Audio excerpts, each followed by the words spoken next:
Assalamualaikum warahmatullahi wabarakatuh. Perkenalkan, nama saya Siva Alika Shepo dengan NIM 17096249090 dari Program Studi Pendidikan Administrasi Perkantoran.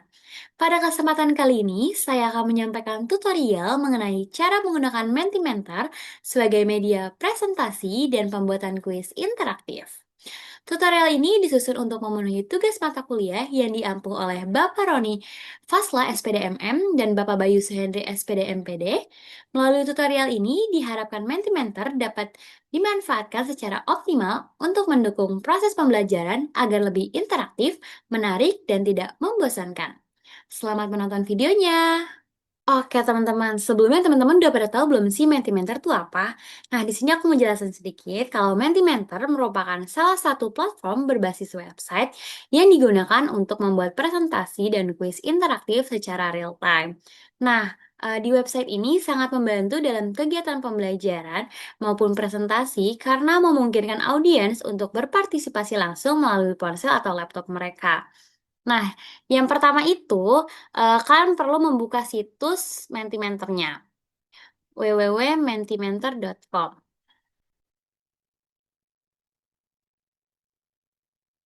Nah, kalian bisa melalui browser atau Google ya teman-teman. Nah, setelah itu kalian bisa klik, sign up untuk membuat akun. Oke, kita klik sign up untuk membuat akun. Nah, penggunaan ini bisa mendaftar menggunakan akun Google, Microsoft, terus juga atau email pribadi teman-teman. Nah, setelah proses pendaftaran selesai nih, nah pengguna akan langsung diarahkan ke halaman dashboard Mentimeter. Nah, teman-teman, jadi ini ya, ini gambaran setelah kita sudah sign up dari akun Google kita.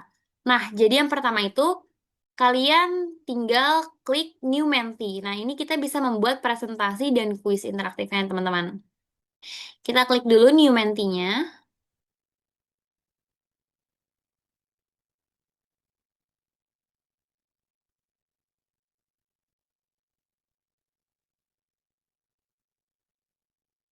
Oke, nah setelah itu kan udah keluar nih teman-teman kayak gini, Start with AI. Nah, yang pertama itu membuat presentasi baru teman-teman. Nah, pada halaman dashboard, setelah kita mengklik New Menti, kita klik New Presentation. Nah, selanjutnya kita bisa masukkan judul nih teman-teman. Kita bisa masukkan judul. Nah, setelah judulnya ini akan membuat audiens tuh memahami topik yang akan nantinya kita bahas teman-teman. Setelah judul diisi, kita bisa klik Presentation ya. Jadi di sini kita klik dulu New Slide. Dah, di new slide ini banyak ya teman-teman. Nah, di sini tuh di interactive question ini jadi ada kayak pertanyaan berbasis kayak multiple choice, open-ended, ranking, guess the number, dan lain-lain sebagainya. Nah, kalau kita scroll lagi ke bawah nih, di sini ada quiz competition. Di sini ada select answer dan type answer. Nah, jadi apa bedanya sih? Nah, kalau select answer, jadi kalian kayak cuma pilihan ganda nih teman-teman. Tapi kalau type answer, kalian bisa nulis sesuai ininya, sesuai kalian. Oke, karena kita pertama kita mau buat new presentation, jadi kita klik di content slides dan kita pilihnya text. Oke, kita klik dulu ya text. Nah, di sini kalian bisa mengetik misalnya eh aku mau mengambil dari karena prodi aku administrasi perkantoran, jadi mungkin kita tutorialnya mengenai administrasi perkantoran. Oke, boleh. Kita klik di sini mengenai administrasi perkantoran. Oke. Nah, teman-teman bisa dilihat di layar ini. Di sini bisa kita ganti mungkin display mungkin yang lebih besar. Atau kita bisa yang lebih kecil untuk di heading. Atau di bawahnya bisa kita mau tulis by bla bla bla. By Siva Alni Kasyepo ya. By Siva Alni Kasyepo. Oke, di sini udah terlihat kita bisa tetap kita bisa heading juga. Tapi kita bisa ganti lagi untuk subheading. Atau kita bisa lebih perkecil lagi di body. Atau lebih di small text. Oke. Jadi tuh ya, ini ya teman-teman contohnya. Dan setelah itu kalian juga bisa menambahkan gambarnya teman-teman. Nah, kalian bisa klik di sini image, terus kalian klik di sini click to add image. Terus tinggal kalian klik aja. Setelah itu muncul. Nah, kalian tinggal cari apa yang mau kalian taruh. Oke, misalnya aku mau naruh ini ya teman-teman. Nah, aku mau naruh ini. Nice. Oke, kalau udah kalian tinggal klik save. Setelah itu kalian nunggu. Nah, di sini temanya beda-beda ya teman-teman. Kalian bisa menyesuaikan aja sesuai keinginan kalian. Kayak misalnya mau di sebelah kiri, mau di sebelah kanan, mau di tengah, mau di samping kanan yang agak panjang, atau bikin yang kotak. Itu kalian bisa ngedit sendiri ya teman-teman. Nah, setelah itu kalian juga bisa ngedit temanya nih teman-teman. Jadi kayak nanti pas kita bikin kuis, itu tuh menyesuaikan temanya. Nah, seperti ini. Nah, seperti ini teman-teman. Tuh. Sesuai keinginan kalian saja. Nah, karena kita tidak berbayar, jadi kita hanya terbatas ya teman-teman temanya. Dari tema untuk kuis, segala macam itu sangat terbatas teman-teman. Tapi kalau kalian mau beli yang berbayar juga tidak apa-apa. Oke, di sini karena aku tidak berbayar, karena aku free, jadi kita cari yang sesuai keinginan kita aja nih teman-teman. Nah, misalnya ini. Oke, atau ini. Oke, mungkin ini ya. Setelah itu kalian bisa klik new slide lagi teman-teman. Semisalnya kalian mau nambahin teks lagi. Terus misalnya di sini saya sudah ada contohnya. Pengertian dari administrasi perkantoran. Oke, kita ini dulu kita klik di sini pengertian administrasi perkantoran, terus di bawahnya itu udah otomatis eh, s- tulisannya lebih diperkecil ya teman-teman, karena mungkin di atas itu judul dan di bawahnya itu ininya. Oke, nice. Nah, ini kalian bisa atur teman-teman. Kalian bisa atur mau ke kanan, mau ke kiri, mau ke tengah, itu bisa ya. Nah, contohnya seperti ini tuh. Nah, saya ini mau di ke kanan ini tuh bisa. Atau mau di samping kiri, samping kanan itu bisa ya teman-teman. Nah, setelah itu kalian klik lagi new slide untuk di tujuan administrasi perkantoran. Tujuan administrasi perkantoran. Nah, kalian tulis di bawahnya lagi tujuannya apa aja sih. Nah, di sini aku udah nyiapin bahannya ya teman-teman. Tinggal kita copy paste aja. Nah, seperti ini. Kalau kalian bisa mau di bold juga bisa untuk. Terus kalian klik lagi new presentation-nya, kalian klik teksnya, oke. Terus misalnya kita mau fungsi administrasi perkantoran. Nah, setelah ini kita tulis lagi di bawahnya itu ada fungsinya apa sih? Nah, kita klik di sini fungsinya. Ups. Nah, kita klik di sini fungsinya. Nah, kalian bisa edit lagi ininya. Nah, kalian juga bisa nih teman-teman menambahkan gambarnya yang kayak tadi saya sudah contohkan ya. Nah, kalian bisa cari gambarnya terserah kalian, kalian mau yang mana. Bisa kalian cari di Google atau Pinterest atau yang lain-lainnya. Nah, setelah itu kalian klik save. Nah, ini bisa kalian atur aja sesuai keinginan kalian. Misalnya mau di kanan, mau di kiri, mau kotak, mau persegi panjang, oke? Setelah ini, kita masuk ke untuk pembuatan kuisnya, teman-teman. Oke, di kuisnya misalnya aku mau bikin yang udah aku bikin nih. Wait, pengarsipan data bertujuan agar, oke, kita klik dulu ya. eh Pengarsipan data bertujuan agar, titik, titik, titik. Nah, di opsi ini kalian tuh bisa milih teman-teman. Nah, nah misalnya ini A, B, atau C. Nah, jadi nanti teman-teman bisa milih di sini gitu. Tapi ini tidak ada benar atau salahnya ya teman-teman. Kalau misalnya kalian mau benar atau salahnya, kita bisa pilih di select answer. Nah, kalau select answer, ini tuh udah jelas benar apa salahnya karena kalian bisa diklik yang ini yang benar dan yang ini yang salah yang tidak diklik. Atau mau misalnya ada dua jawaban yang benar itu juga bisa ya teman-teman. Atau tiga-tiganya benar itu juga bisa teman-teman. Tinggal kalian klik aja.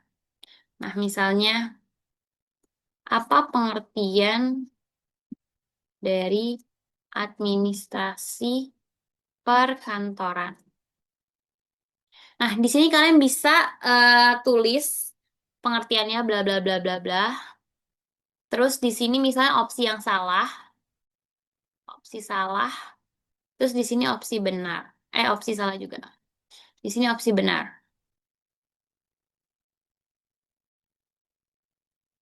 Nah, jadi untuk membuat kuis ini bisa kalian pilih jenisnya ya teman-teman dari kuis competition atau multi choice. Nah, selanjutnya tuh kalian tuh bisa menuliskan pertanyaan kuis pada kolom yang tersedia. Lalu masukkan beberapa pilihan jawaban kalian. Nah, pengguna juga bisa menandai jawaban yang benar agar Mentimeter dapat menghitung skor secara otomatis, teman-teman. Nah, fitur ini sangat cocok untuk digunakan untuk ice breaking, evaluasi pembelajaran, atau pretest maupun post-test. Nah, setelah itu kalian bisa misalnya pilih bisa Q&A juga bisa. Nah, jadi di sini misalnya tujuan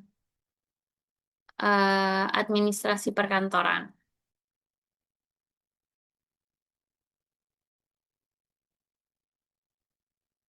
Nah, setelah itu teman-teman. Nah, setelah semuanya jadi, contohnya seperti ini ya teman-teman. Misalnya kalian bisa di sini memakai word cloud. Misalnya sebutkan satu kata yang menggambarkan perkantoran. Nah, nanti di sini keluar nih semuanya nih, misalnya audiens kalian yang yang sudah nonton dan mengikuti Mentimeter tersebut. Itu. Nah, di sini ada mengenal administrasi, perkantoran, terus tujuannya, fungsinya, kegiatannya apa aja sih. Nah, setelah itu, setelah menurut kalian sudah selesai Mentimeternya, kalian bisa uh, s- klik Start Presentation.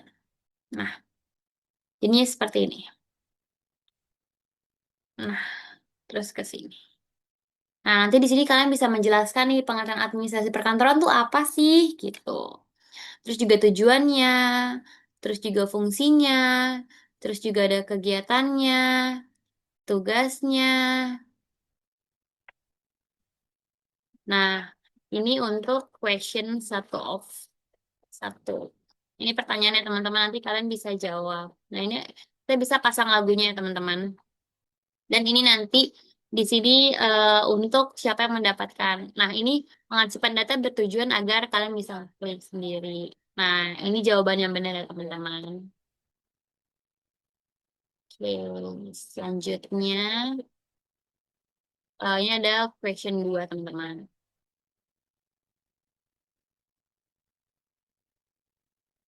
Oke. Dan ini ada apa saja perabotan yang ada di perkantoran. Nanti audiens tuh bisa ngetik nih. Misalkan pendapat kita beda-beda. Jadi nanti di sini keluar semua nih teman-teman.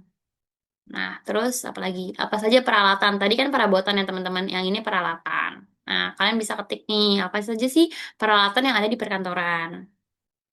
Nah, nanti setelah selesai semua presentasinya, audiens nih bisa untuk polling nih, seberapa puas sih audiens ini dengan pembelajaran online yang sudah saya buatkan, yang sudah saya presentasikan menggunakan Mentimeter. Apakah sangat puas, puas, netral, tidak puas, atau sangat tidak puas? Oke, dan nanti ini tuh terakhir ada pemenangnya teman-teman dari seluruh audiens. Siapa sih yang paling aktif dalam Mentimeter tersebut. Oke, next. Jadi next. Oke, selesai sampai di sini. Oke, teman-teman. Oke, teman-teman. Dengan menggunakan Mentimeter, proses presentasi dan pembelajaran ini akan jauh lebih menarik, interaktif, dan juga partisipatif. Nah, platform ini sangat cocok digunakan oleh mahasiswa maupun dosen karena mudah diakses, praktis, dan juga mendukung keterlibatan aktif audiens. Oke, mungkin itu saja dari saya. Wassalamualaikum warahmatullahi wabarakatuh. Assalamualaikum warahmatullahi wabarakatuh. Selamat siang semua teman-teman. Selamat siang Bapak Bayu Suhendra SPD MPD dan Bapak Roni Fasla SPD MM. Perkenalkan saya Sivalnika Syepo dengan NIM 170962490. Pada kesempatan kali ini saya akan mempresentasikan hasil dari Mentimeter yang sudah saya buat. Oke, eh, teman-teman di sini boleh untuk join dulu ya ke Mentimeternya. Udah, Kak.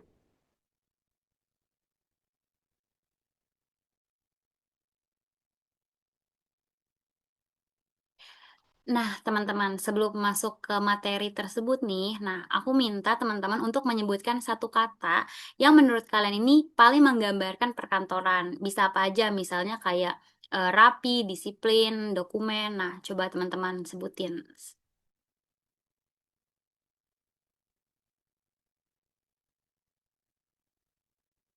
Oke, ada kerja, ada profesional, ada komputer, administrasi, tertib. Oke. Nah, betul ya teman-teman. Ini beberapa yang menggambarkan perkantoran. Nah, teman-teman, apa sih pengertian dari administrasi perkantoran tersebut? Nah, administrasi perkantoran adalah seluruh kegiatan yang berkaitan langsung dengan sistem administrasi di lingkungan kantor, seperti pengelolaan data, informasi, dan juga dokumen. Nah, administrasi perkantoran juga menjadi bagian dari manajemen karena berfungsi menyediakan informasi yang dibutuhkan agar pekerjaan bisa berjalan dengan efektif. Nah, di sini ada tujuan dari administrasi perkantoran. Nah, tujuan utamanya adalah memastikan semua kegiatan kantor berjalan secara efektif dan efisien. Administrasi membantu menyediakan data dan informasi yang dibutuhkan, mengawasi pekerjaan kantor, serta juga memastikan standar dan prosedur kerja dijalankan dengan baik. Nah, di sini, terdapat fungsi dari administrasi perkantoran tersebut. Nah, apa aja sih? Nah, fungsi administrasi perkantoran ini berkaitan dengan keterampilan nih, teman-teman.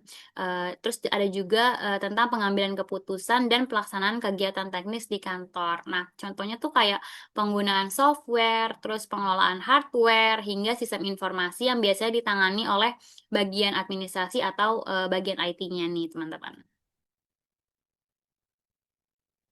Oke, terus juga ada kegiatannya. Nah, kegiatannya ini meliputi pengadministrasian seluruh kegiatan, terus juga menginventarisasi peralatan kantor, terus ada juga menyediakan informasi yang dibutuhkan untuk kepentingan manajemen, terus ada juga melakukan pengarsipan data sehingga mudah untuk diakses oleh yang membutuhkan, dan yang terakhir itu ada melakukan pengadaan file. Nah, di sini juga ada tugas dari administrasi perkantoran. Nah, tugasnya itu, administrasi perkantoran itu berhubungan dengan kegiatan pendukung agar operasional ini, berjalan dengan lancar nih. Nah, fokusnya itu bukan cuma kerja di meja aja teman-teman, tapi juga pelayanannya dan pengelolaan dokumen sampai dengan ke sumber daya manusianya. Nah, tugasnya itu yang pertama ada menangani keluhan dan, pertanyaan pelanggan. Nah, admin ini harus bisa komunikasi dengan baik dan paham kebijakan kantor. Yang kedua itu ada mengolah aktivitas administrasi kantor, mulai dari surat menyurat, arsip, jadwal, sampai laporan. Nah, yang ketiga itu ada membantu proses rekrutmen karyawan, seperti seleksi, berkas, terus wawancara awal, dan administrasi kepegawaian. Nah, teman-teman boleh dijawab ya question nomor satu.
Nah, teman-teman boleh diisi ya, apa saja sih perabotan yang ada di perkantoran.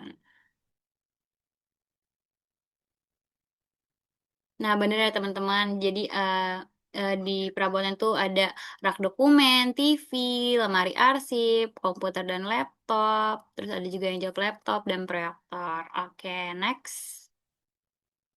Nah, kalau peralatan yang ada di perkantoran teman-teman apa aja sih? Boleh disebutin ya teman-teman.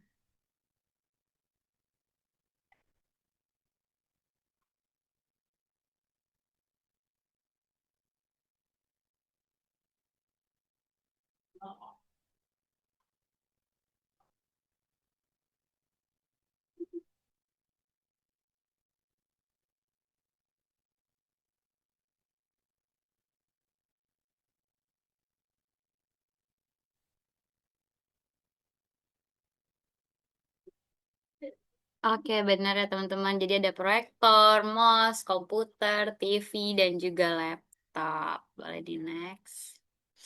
Oke, di sini aku mau kalian seberapa puas sih kalian nih dengan pembelajaran online yang tadi sudah aku jelasin. Boleh di vote ya teman-teman semua.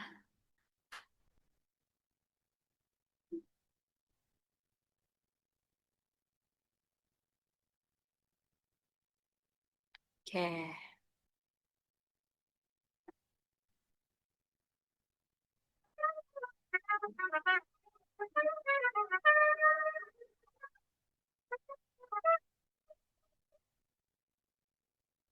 Oke, selamat kepada Aurel yang telah memenangkan kuis. Pintar banget ya teman-teman di sini. Yeay. Oke, mungkin itu saja yang bisa saya presentasikan. Kurang lebihnya mohon maaf. Wassalamualaikum warahmatullahi wabarakatuh.